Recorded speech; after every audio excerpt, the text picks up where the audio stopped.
Je vais laisser le contrôle total de mon ordinateur à l'intelligence artificielle GPT-4. Ok, ce qui est en train de se passer est complètement ouf, je vous montre. Regardez, je touche pas du tout mon clavier et pourtant mon ordi est en train d'écrire tout seul, c'est complètement fou. Oh là là, il va sur LinkedIn automatiquement, il scrolle à ma place, ok, il commence à liker des publications, bref c'est dingue. Ça c'est ouf, il va automatiquement sur Make, il peut créer une automatisation, je crois pas. Oh là là, oh, c'est dingue. En fait, ce que je vous ai montré, c'est ce truc-là qui s'appelle Self-Operating Computer. C'est un projet gratuit qui a été créé par un développeur qui est hyper jeune. C'est un petit peu compliqué à utiliser, mais le principe est hyper simple. En fait, ce qui se passe, c'est que GPT-4, il passe son temps à prendre des screenshots de notre ordinateur et grâce à GPT Vision, il va pouvoir analyser en fait tous ces screenshots. Normalement, il s'arrête juste là, mais avec Self-Operating Computer, il va pouvoir prendre des décisions. De quel type? Eh bien, parce qu'on a donné accès à notre ordi, il va pouvoir bouger la souris, scroller en haut ou en bas, cliquer et aussi taper au clavier à notre place. Et ça, c'est de la folie, les amis. Le fait qu'on utilise à la fois la capacité d'analyse de GPT-4 et de l'autre côté, en lui donnant accès à notre clavier et à notre souris, ça fait qu'on arrive à quelque chose qui est le début des ordinateurs totalement autonomes.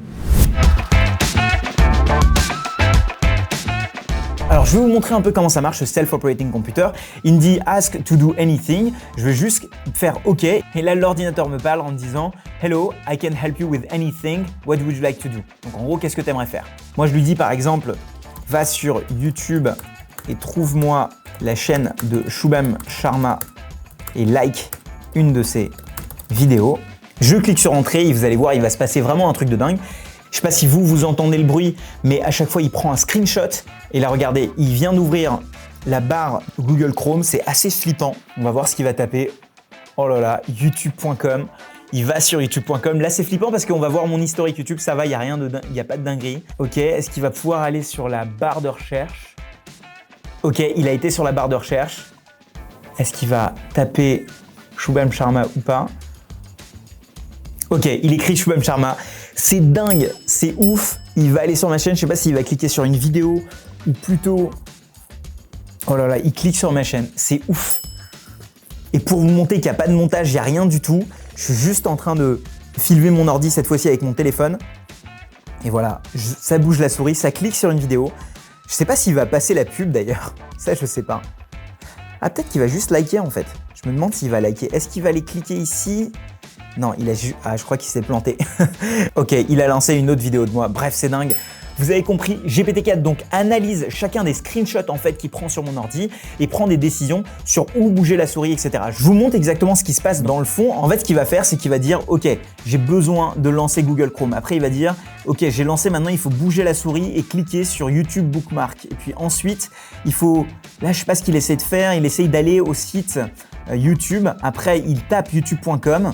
Ensuite, il va naviguer jusqu'au lien Shubham Sharma. Il va bouger la souris. À chaque fois, vous voyez XY, c'est les coordonnées en fait de votre écran. Et puis, il clique sur la description. Je sais pas pourquoi. Il clique sur une vidéo. Et là, il clique sur le like button. Mais je pense qu'il a dû se planter en voulant cliquer sur le like button. Il a cliqué sur la description. Vous allez voir que c'est pas totalement encore très précis, mais on est vraiment au début. Là, ça fait plus d'une semaine que je joue avec et franchement, c'est dingue jusqu'où ça peut aller. Et justement, mon but dans cette vidéo, c'est de vous montrer un petit peu quelle est la limite, quels sont les prompts qui marquent, etc.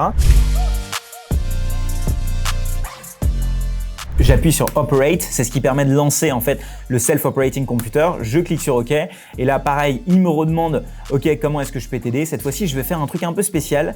Je vais lui dire maintenant, il faut aller sur Google News et créer une note sur mon Mac avec la première news la plus importante. Vous voyez, là, c'est pas du tout un script Python ou quoi que ce soit. J'essaie juste de lui donner comme un humain ce que j'ai voulu faire. Donc, hop, ce que j'ai voulu faire. Et là, j'appuie sur Entrée. On va voir ce qui va se passer. Encore une fois, j'ai les mains qui sont là. Et je vous avoue qu'à chaque fois que je lance ça, je flippe un petit peu parce que je me dis, ça se trouve, il peut aller à des endroits où j'ai aucune idée. Bon, il relance Google Chrome, ok, il revient sur la page de tout à l'heure. Ok, qu'est-ce qui va se passer? Alors, je sais pas pourquoi il relance Google Chrome, je pense qu'il a pas compris qu'il était sur Google Chrome. Ok, vu qu'il prend un screenshot, il comprend peut-être qu'on est sur la page YouTube, donc il a du mal. Ouais, cette fois-ci, il a tapé Google Chrome. On va voir s'il pourra aller sur Google News ou pas. Ok, il va sur news.google.com. On va voir qu'est-ce qu'il va prendre comme news. J'imagine qu'il va prendre la news la plus importante de la journée. On va voir ce qu'il va faire, s'il va réussir. Ok, donc il a réussi à cliquer sur les top actualités. Je sais pas s'il va pouvoir prendre le lien ou pas. Ok, il lance mes notes. Ok, là c'est flippant parce que j'ai peur. J'espère que sur la gauche, il n'y a rien de ouf. Ok, non, il a juste ouvert mes notes. Donc il a réussi à lire ce qu'il y avait dans l'autre page. Et puis maintenant, ok, donc là il m'a ouvert tout simplement une de mes notes. Il n'a pas créé une nouvelle note. Je sais pas ce qu'il va faire. Il va repartir sur Google Chrome. Je sais pas exactement pourquoi. Ah, je crois qu'il va peut-être prendre le lien. C'est pas exactement ce que je lui ai demandé. Il reva sur news.google.com. Alors encore une fois, on est sur une version expérimentale, les amis. Hein. C'est quelque chose de nouveau. Ok, j'attends encore un peu. Il réouvre Notes. Waouh. Ok, il a pas créé une nouvelle note, mais au moins il est en train d'écrire le titre. Je sais pas s'il va mettre le lien, mais ça serait dingue. Vous voyez, encore une fois, je suis en train de rien faire. Il est en train d'écrire à ma place. Ok, je sais pas s'il met le lien. Je vais voir si c'est terminé. Pour voir si c'est terminé, je reviens sur la console. Ok, il a essayé de cliquer sur New Button, vous voyez. Donc en fait, c'est trop bizarre. C'est comme si j'avais quelqu'un sur mon ordi et qu'il essayait de prendre le contrôle. Mais vous voyez bien qu'il y a un petit problème. C'est qu'à chaque fois, en fait, il essaye de voir la largeur et la longueur de l'écran et il essaie de cliquer et c'est jamais vraiment précis. C'est pour ça qu'il s'est loupé tout à l'heure. Et en fait, c'est une des grandes limites de ce self-operating computer. Je vous mettrai évidemment le lien du GitHub en dessous de la vidéo. Pour ceux que ça intéresse, vous pouvez gratuitement faire toutes ces étapes. Pour pouvoir faire ça, il faut Python installer. C'est un petit peu compliqué. Essayez quand même. Si jamais ça vous intéresse, dites-le moi en commentaire et je vous ferai une vidéo dédiée. Mais voilà, le plus gros problème en fait de ce produit open source, parce que tout le code en fait est totalement libre et vous pouvez l'utiliser comme vous voulez, c'est qu'il a du mal à cliquer à des endroits précis et ça c'est un vrai problème. Je vous invite à l'essayer si jamais ça vous intéresse. Maintenant, pour le coup, la même personne a créé une boîte, bon, ils sont plusieurs maintenant, qui s'appelle Hyperwrite AI, qui est pour le coup une extension Chrome qui va utiliser de la même manière la multimodalité, qui va pouvoir ici faire des actions à notre place, mais au lieu de passer par votre ordinateur, ça passe par Google Chrome. Et ça, je l'ai découvert, je vous avoue, pendant que j'étais en train de préparer cette vidéo. Là, il n'y a plus de limite parce que Hyperwrite.ai, ça devient un vrai assistant en fait. Les amis, si vous êtes comme moi et vous vous intéressez à des choses comme l'intelligence artificielle, le no-code ou encore l'automatisation, n'hésitez pas à vous abonner à cette chaîne. On est plus de 140 000, ce qui est dingue. Et surtout, si vous êtes en train d'apprécier la vidéo ou encore apprendre des choses, un petit like fait toujours plaisir et ça m'aide à continuer à publier des vidéos régulièrement. Bref, on y retourne et je vous montre cette super extension Chrome qui va changer votre manière de voir l'intelligence artificielle encore une fois. Alors c'est pas Hyperwrite.ai, d'ailleurs c'est hyperwriteai.com et en fait ce que ça devient un vrai assistant qui va pouvoir gérer vos mails, booker des billets d'avion à votre place, qui va pouvoir réécrire des choses. Alors pour le coup ça se connecte pas à GPT-4, c'est un produit payant directement. J'ai pas du tout d'affiliation ou de sponsoring avec eux, hein. C'est vraiment, je monte l'outil parce que je trouve qu'il est incroyable. Et ils ont une partie Personal Assistant qui est assez dingue où en fait ils le montrent dans la vidéo de démo. Là, on demande à Hyperwrite AI, voilà, qui veut lui prendre un billet d'avion pour le 16 pour aller de tel endroit à tel endroit. Ça va booker ses billets d'avion à sa place. Ça lui propose des billets d'avion. Lui, il n'a plus qu'à cliquer et ça le fait à sa place. Pourquoi? Parce que ça s'installe comme une extension Chrome et ça fait des actions à votre place. Donc, vu que l'intelligence artificielle a accès à votre ordinateur, elle peut faire tout ce qu'il y a en fait sur votre Google Chrome. Donc, on va l'essayer tout de suite. Donc, la première chose à faire, c'est d'aller vous créer un compte, évidemment. Une fois que vous êtes dessus, vous allez voir ici que vous avez un certain nombre de crédits. Ce qu'il faudra faire, hop, c'est bien installer le plugin Chrome. Ça s'appelle AI Assist. Voilà, vous l'ajoutez à Google Chrome, ajoutez l'extension. L'extension va apparaître ici, là, ok. Vous vous identifiez avec l'extension et à partir de ce moment-là, le jeu commence. Si je lui dis, va sur mes mails, lis le premier mail, écris une réponse, et en voilà. Et je peux vous dire que la première fois que j'avais vu ça, c'était assez fou. Donc, je fais ça. Ok, vous allez voir ce qui va se passer. Accéder à la boîte de réception. Donc là, je ne sais pas ce qu'il va faire. Ok, donc en fait, il a lancé une fenêtre. Ok, il va sur Google Search. Il va essayer de trouver Google. Il vient de cliquer sur le lien. Et là, du coup, il n'y a aucun problème en fait. Parce qu'il a accès en fait à mon espace total, donc il n'a pas de problème à cliquer exactement là où il faut, parce qu'il a accès techniquement au DOM, c'est comme ça que ça s'appelle. Donc là, il clique sur le premier email. Oh là là, c'est dingue, c'est dingue. Je vais voir si je peux le décaler ça. Il clique sur le premier. Ok, en fait, il commence à écrire. C'est flippant. Il va lire le mail. Merci pour l'update. I will restore jewelry. Elle est reviewed et il l'a envoyé. Oh là là, c'est flippant.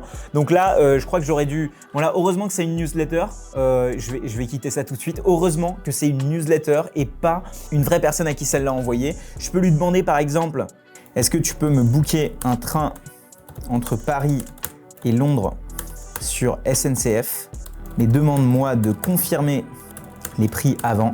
Je sais que c'était une des promesses, mais le fait de le voir en live, je peux vous assurer, ça fait bizarre.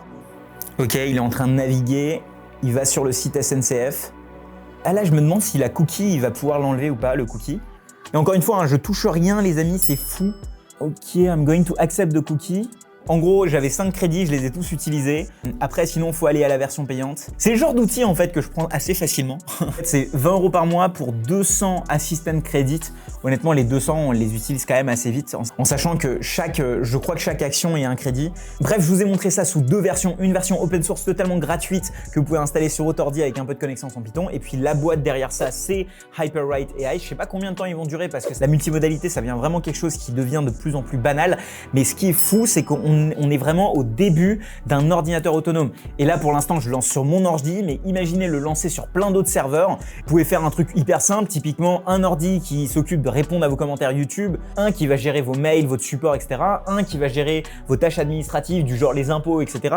Et à tout moment, vous pouvez leur demander d'envoyer des alertes par SMS pour qu'ils vous préviennent afin que vous validiez. C'est ça, le début de l'intelligence artificielle, les amis. Et on est vraiment qu'au début parce que pour l'instant, on est en train de jouer. Moi, je passe ma vie, j'ai l'impression, sur l'AI depuis que c'est sorti. Donc j'espère que ce genre de vidéo vous plaît. Dites-le moi en commentaire. En fait, de semaine en semaine, on pète les plafonds de verre de ce qui était possible sans savoir coder. Au début, pour pouvoir programmer un ordinateur, pour pouvoir faire des automatisations ou quoi que ce soit, il fallait absolument savoir programmer. Moi, même quand j'ai commencé l'informatique, j'étais fan des scripts Python, des scripts Bash qui me permettaient de faire ce genre de choses. Avec le no-code, on a eu de la chance, on pouvait sans savoir coder faire des choses géniales avec des outils comme Make ou Zapier. Mais là, on vient clairement dans un nouveau monde dans lequel, sans savoir coder, juste en tapant un simple prompt, on peut laisser le contrôle à GPT-4, ce qui est complètement dingue, ce qui n'a jamais été vu. Et de plus en plus, on laisse la possibilité à des gens dont l'informatique n'est pas leur compétence initiale, on leur laisse la possibilité de pouvoir être créatifs, mais surtout d'aller plus loin dans ce qui concerne l'utilisation de ces machines formidables qu'on a face à nous. C'est ouf. Je sais pas vous, mais moi je suis complètement sous le choc en fait de ce qui était possible. Je vous avoue que au moment où j'étais en train de faire cette vidéo, je me demandais si c'était possible de faire ce qu'on a réussi à faire. Et en faisant la vidéo, j'ai découvert vraiment des usages qui étaient encore plus fous. Tout ça, c'est possible grâce à un truc qui s'appelle la multimodalité. La multimodalité, c'est ce qui a été introduit avec GPT Vision. Si jamais ça vous dit rien, c'est vraiment ce qui est à la base de ce qui a été possible là. Le fait d'analyser ces screenshots là, ça a été possible grâce à GPT Vision et j'en parle dans cette vidéo en détail. Je vous incite à la regarder parce que ça vous permettra de comprendre en profondeur ce qui se passe avec l'IA aujourd'hui parce que la vision vient clairement changer la donne dans tout ça. Allez, on se retrouve dans cette vidéo.